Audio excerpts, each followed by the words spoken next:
When the natural hair color is level 1 or 2, darkest brown to black, and you start lifting it yourself, you end up with 20 volume and that red orange stage.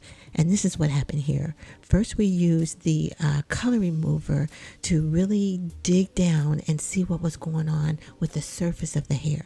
And I'm so glad we did, because as you see here, there's a lot.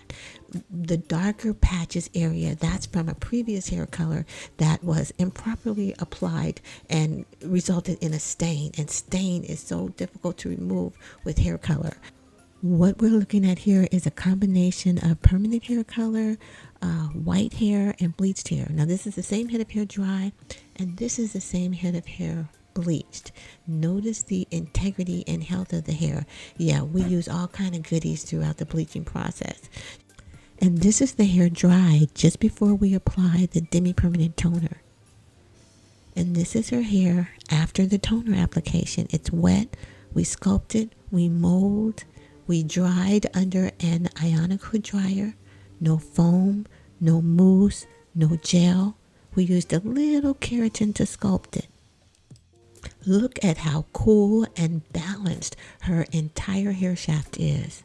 Now this was the before. She had been doing her hair color herself for years. And this is after. We have a beautiful, cool base that we can move forward to add really beautiful highlights for the spring and summer.